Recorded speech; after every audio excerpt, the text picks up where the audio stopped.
Well, on with the story of the pergola pump, Lance. Lance could eat breakfast. Yes, he was feeling much better after that last Herculean uh, task that he'd done. Anyway, Violet was delighted. She liked to cook, and she was hoping she was gonna fix a pretty good breakfast and hoping he'd eat pretty well. So she went, but she came back. They were in the living room. She came back with a tall glass of water and two aspirin, and she said, "Lance, I think you better take these. Is it okay? Are you allowed?" Uh, and he said, "What do you mean by that?"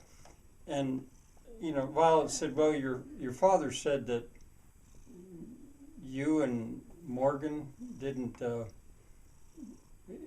like to use the medical system too much." Now Lance was real surprised to hear Violet mention Morgan.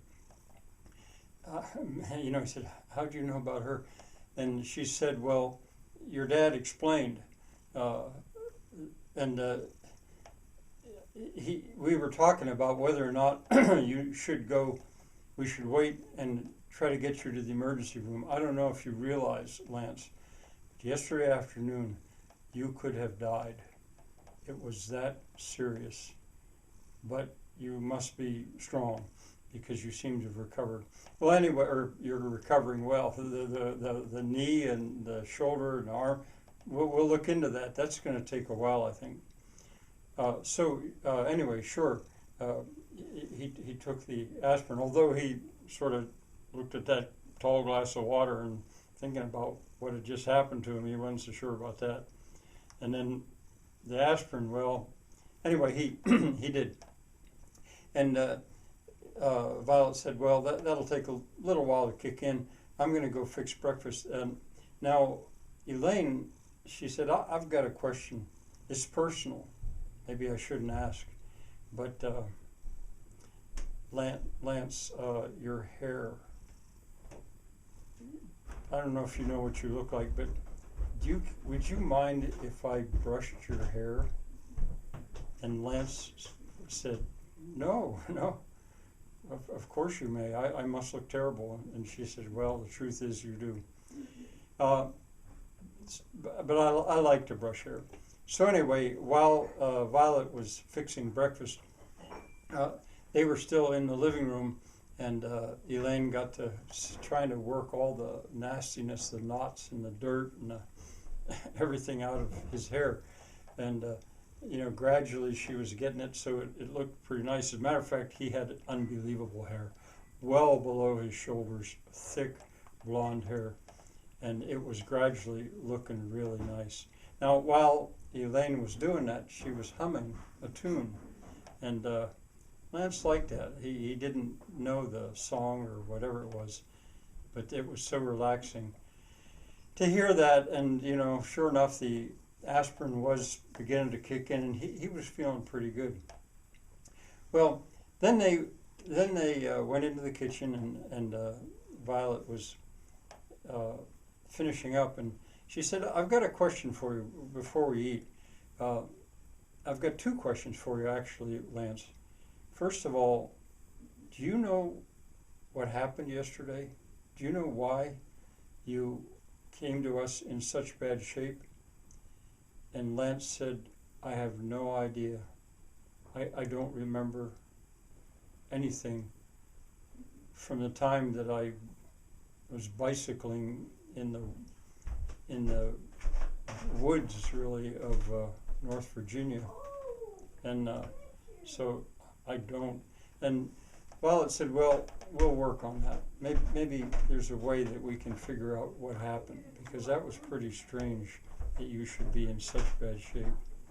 Uh, and and Lance said, "And I'll try to remember. Maybe if I tell you some of the stuff that went on before, maybe it'll jog my memory, or we can figure it out." Sound like a good plan. And Violet said, "I've got one other question, then we'll sit down, we'll eat. Uh, this lady business, you always refer to me as my lady. I never heard anyone do that before. Where does that come from?" And Lance said, oh, it's just natural. That's what we say in Dutch Corner.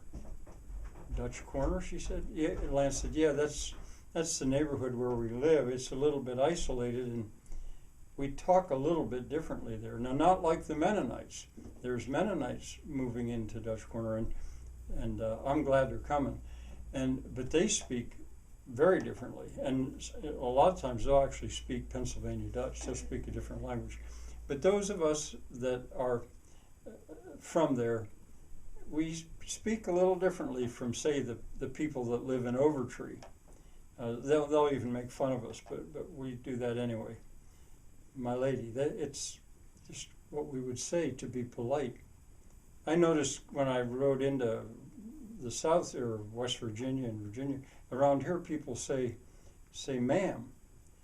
Well, Wedge once explained to me that ma'am is from the French, madame, my lady, ma'am. But that's not natural for us. We say my lady. It's just the way we are.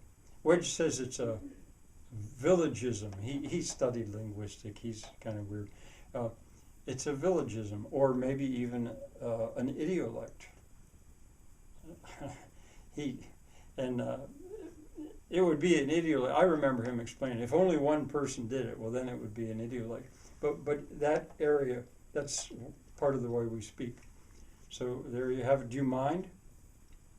And she said, no, I kind of like it. It's one of the reasons I didn't hesitate at all to let you into my house. You were so courteous. Well, but my name is Violet, and you're welcome to call me Violet.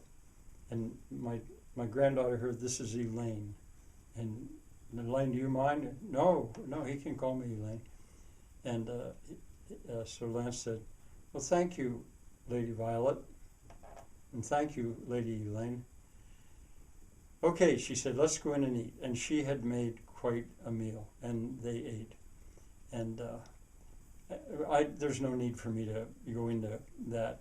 But when they were done, Lance said, I think I'd like to phone my father now. This would be a good time. I think I could get him, because I think he wants to know how I'm doing, and I'm anxious to tell him. So she said, Violet said, well, sure, yeah, we charged your phone. But one thing before you call him, here's a couple of Tylenol. I think you better take them too. I think you're going to need these. At which point Lance thought, uh-oh. But they let him alone in the living room so he could have his conversation with his father.